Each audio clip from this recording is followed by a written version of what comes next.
మహాకూటమిని కాలకూట విషమంటూ నల్గొండ ఆశీర్వాద సభలో కేసీఆర్ ఘాటైన వ్యాఖ్యలు చేశారు. మహాకూటమిని నమ్మితే అధోగతి పాలేనని వ్యాఖ్యానించిన ఆయన కాంగ్రెస్ చంద్రబాబు లక్ష్యంగా విమర్శల తీవ్రత పెంచారు. సొంత స్థలం ఉన్న వారికి 2 పడక గదుల ఇల్లు నిర్మిస్తామని హామీ ఇచ్చిన గులాబీ దళపతి రాష్ట్ర ప్రగతి కొనసాగాలంటే తెరాసకే పట్టం కట్టాలని విజ్ఞప్తి చేశారు. నిజామాబాద్ వేదికగా మహాకూటమి చంద్రబాబు లక్ష్యంగా విమర్శలు గుప్పించిన గులాబీ అధినేత కేసీఆర్ నల్గొండ జిల్లా మర్రిగూడ బైపాస్ వద్ద ఏర్పాటు చేసిన ప్రజా ఆశీర్వాద సభలోనూ మరోసారి అదే స్థాయిలో ధ్వజమెత్తారు. సమైక్య రాష్ట్రం నుంచి పదవులు, పైరవీలు, స్వార్థం కోసమే కాంగ్రెస్ నేతలు పాకులాడారని, స్వరాష్ట్ర సంక్షేమం వారికి పట్టదని కేసీఆర్ తీవ్రస్థాయిలో మండిపడ్డారు. ఢిల్లీ కాంగ్రెస్ ను చూడంగానే మన తెలంగాణ కాంగ్రెస్ కు 1952 నుంచి నేటి వరకు కూడా లాగులు తడుస్తూనే ఉంటాయి. ఎస్ఎల్బీసీ సొరంగాన్ని ఏ గతి చేసినారో మనకు తెలుసు. ఎన్నో అరాచకాలు. ఏనాడు కాంగ్రెస్ నోరు తెరవలే, ఏనాడు పోరాటం చేయలే.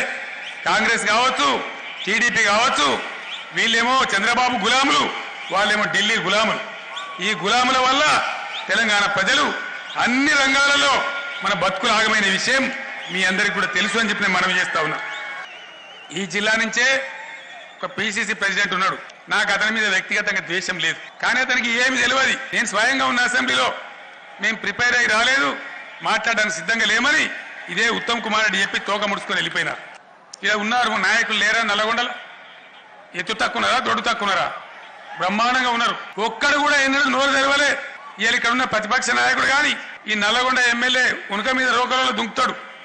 ఈయన కానీ ఎవ్వరు కూడా మా నల్లగొండలో ఒక పవర్ ప్లాంట్ పెట్టాలని అడిగిన చరిత్ర లేదు అని మనం చేస్తా ఉన్నాం. కిరణ్ కుమార్ రెడ్డి ముఖ్యమంత్రి నల్లగొండను వదిలిపెట్టి చిత్తూరు జిల్లాకు, ఆయన సొంత జిల్లాకు 7,000 కోట్ల రూపాయలతో నీళ్ల ప్రాజెక్టు తీసుకున్నాడు. వీళ్ళు ఎవరు మాట్లాడలే. అది న్యాయమే, దానిలో తప్పు లేదని సన్నాయి నొక్కులు నొక్కిండి జానారెడ్డి. తానే అంటే తందానన్నారు. ఒక్క మాట అబద్ధం ఉన్నా మాకు డిపాజిట్లు రాకుండా ఓడగొట్టండి. నేను చెప్పేది నిజమే అయితే దయచేసి నల్లగొండ స్పందించాలి, పౌరుషాన్ని చూపెట్టాలి, ఎదుటి పార్టీ వాళ్ళ డిపాజిట్లు పొడగొట్టాలని మనవి చేస్తా ఉన్నాం. చంద్రబాబు రాష్ట్రాన్ని నిలువునా ముంచాడని, అలాంటి వ్యక్తితో కాంగ్రెస్ సహా వివిధ పక్షాలు పొత్తు పెట్టుకోవడాన్ని కేసీఆర్ ఆక్షేపించారు. రాజకీయాలంటే ఇతరులకు ఒక ఆటలాంటిదని, తమకు మాత్రం టాస్క్ మిషన్ వంటిదని వ్యాఖ్యానించారు. కుట్రలలో కొత్త కుట్ర, ఈనాటి హీనంగా చంద్రబాబు నాయుడు దొరకతాడు. చంద్రబాబు నాయుడు ఆమోదిస్తారా తెలంగాణ? చంద్రబాబు నాయుడుకున్న 0.5% 0% ఓటుంటే దాంతో గండం గట్టెక్తారట. చంద్రబాబు నాయుడు ఏమంటాడు? తెలుగు వాళ్ళం ఒకటి అని నేను కేసీఆర్ చెప్పినా, మనం ఇద్దరం ఒకటైదా మనకు ఢిల్లీలో పట్టారు ఉంటుందని చెప్పినా నా ఎంబడి రాలేదు. అందుకే మహాకూటమి వచ్చింది. అది మహాకూటమా కాలకూట విషమా? నరేంద్ర మోడీ కేసీఆర్ ఒకటైపోయినారు. 4 ఏళ్ళు నువ్వు ఆయన సంఖ్యలోనే ఉన్నావు కదా. నరేంద్ర మోడీ కాళ్ళు మొక్కి కదా నా 7 మండలాలు గుంజుకున్నావు. నరేంద్ర మోడీని అడ్డం పెట్టుకుని కదా నా సీలేరు పవర్ ప్రాజెక్టు గుంజుకున్నావు. నరేంద్ర మోడీని అడ్డం పెట్టుకుని కదా నా హైకోర్టు విభజన కానియలే. ఇవి వాస్తవాలు కావు. మాతోని గెలుక్కున్నావు, జాగ్రత్త. తెలంగాణ దెబ్బెందో ఒకసారి తలిగితే ఎగిరి విజయవాడ కరకట్టకు పడ్డావు. ఇవాళ ఈడ దుకాణం పెడతా అనుకుంటున్నావు బిడ్డ. దబని నేను 3వ కన్ను తెరిస్తే నీ గతి ఏమైతో ఆలోచించుకోమని చెప్పి మనం చేస్తా ఉన్నాం. సాగు నోట్ల తలకాయ పెట్టి సాధించిన తెలంగాణకు మల్లం తీసుకుపోయి విజయవాడ కప్ప చెప్తారా? చైతన్యవంతమైన ఈ జిల్లా తీర్పు చెప్పాలి. రేపు దరఖాస్తు పట్టుకొని అమరావతి పోవన్నా, మనం హైదరాబాద్ పోవన్నా, ఎక్కడికి పోవాలి? దీన్ని తిప్పి కొట్టాలని చెప్పి మనం చేస్తా ఉన్నాం.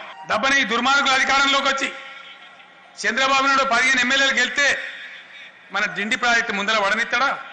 మనం సాగర్ నీళ్లు రానిస్తాడా? మన కాళేశ్వరం ప్రాజెక్టు కట్టనిస్తాడా? మరి ఏ విధంగా వీళ్ళని ఆమోదించాలి? మీ అధికారం కోసం, మీ స్వార్థం కోసం ఎంతకైనా దిగజారుతారా? ఇంతకన్నా అధ్వానం ఇంకోటి ఉంటుందా? చంద్రబాబు నాయుడు నమ్మదగ్గ వ్యక్తి కాదు. బొడ్లే కత్తి పెట్టుకొని తిరుగుతుండు. ఏ మోక దొరకమని పొడిచి పారేస్తాడు. మళ్ళా తెలంగాణ బానిసలు కావాలి. దయచేసి ఈ కుట్రను తిప్పికొట్టాలే, తెలంగాణ ఆత్మగౌరవాన్ని కాపాడాలి. తాజా సర్వేల్లో తెరాసకే ప్రజలు బ్రహ్మరథం పడుతున్నారన్న గులాబీ దళపతి 10 రోజుల్లో పింఛన్ పెంపు ప్రకటిస్తామన్నారు. 2 నెలల్లో మిషన్ భగీరథ పూర్తి చేస్తామని స్పష్టం చేశారు. ఉమ్మడి నల్గొండ అభివృద్ధికి తెరాస కట్టుబడి ఉందని వివరించారు. సర్వేలు తెలియజేస్తా ఉన్నాయి. 12 నియోజకవర్గాలలో గులాబీ జెండా ఎగరబోతున్నది. పిసిసి అధ్యక్షుడు, ప్రతిపక్ష నాయకుడు ఇద్దరు కూడా వాళ్ళ గోసి లూసిపోయే పరిస్థితి ఉంది. రిజల్ట్ మీరు చూడబోతారు. చాలా ఆశ్చర్యకరం. నిన్ననే ఒక కొత్త సర్వే రిపోర్ట్ వచ్చింది. 7 సీట్లు మజ్లిస్కు పోతే 112 నియోజకవర్గాలలో 110 నియోజకవర్గాలు గులాబీ జెండా ఎగురుతుందని చెప్పి నిన్న తీర్పు వచ్చింది. నల్లగొండలో 12కి 12 గెలుస్తామని వచ్చింది. నేను చెప్పిన సాగునీళ్లు రావాలన్నా, అన్ని రకాలుగా మనం బాగుపడాలన్నా, ఈ ప్రగతి రథచక్రం ఆగద్దన్నా ముందుకు తీసుకొని పోవాలి. అనుకున్న తెలంగాణ కావాలి. 1 కోటి ఎకరాలలో ఖచ్చితంగా పచ్చ పడాలి. శ్రీరామ్ సాగర్ కాలువ ద్వారా మన తుంగతుర్తి, మన సూర్యాపేట, మన కోదాడ మొత్తం పచ్చ పడాలి. నగరేకలకు మూసీ ప్రాజెక్టు బ్రహ్మాండంగా రావాలి. ఇంకా పెరగాల నీళ్లు రావాలి. కృష్ణలో మన వాట తీసుకొని మొత్తం నాగార్జున సాగర్ ఆయకట్టు ఒక గుంట పోకుండా కూడా మనం కాపాడుకోవాలి. కేసీఆర్ ఉద్వేగపూరిత ప్రసంగం తెరాస కార్యకర్తల్లో నూతన ఉత్తేజాన్ని నింపింది. భారీగా తరలివచ్చిన జనంతో నార్కెట్పల్లి అద్దంకి రహదారి కిక్కిరిసిపోయింది.